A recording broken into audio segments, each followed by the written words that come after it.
Do you know why Montgomery County remains one of the most diverse counties in Maryland, but still faces inequalities in representation?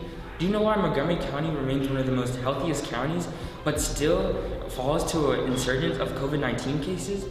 Do you know how we can bring back more teachers and raise participation in students to be better represented? While MCPS transitions back into in-person learning, major disparities have become prevalent. With an emergence of record-breaking COVID-19 cases, and teachers surrendering their planning periods to cover classes because of the lack of substitute teachers, and students having no way of coming to school because of the shortage of bus drivers, and us having major disparities and catching up with our education.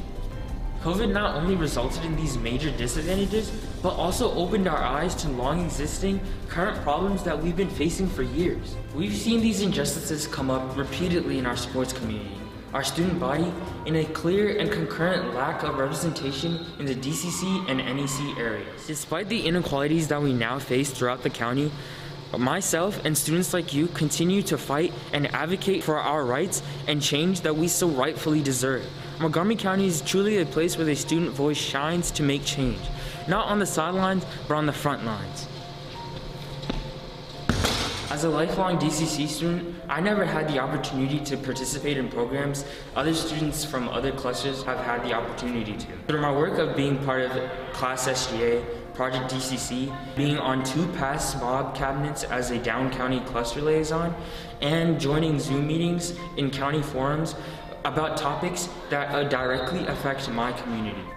I plan to tackle issues of students not being in big-name organizations by inspiring and spreading awareness to my community that we need to use our voices in order to be heard, and how I can offer better and more insightful representation of what students who work hard for their community are truly capable of. With a reinsurgence of COVID cases, I plan to work with our county to effectively communicate decisions to ensure the safety of all of our students, in an attempt to avoid more online learning.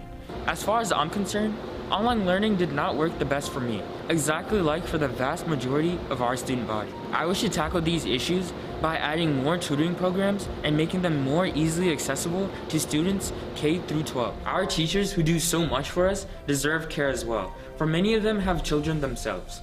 By offering affordable and even free aftercare for their children, this will not only lighten the load for our teachers, but be more attractive in teacher hires. MCPS remains one of the most amazing and unique counties out there, and that's because of you, the students, you, the teachers, and you, the parents and families of our students, and everyone else in this county.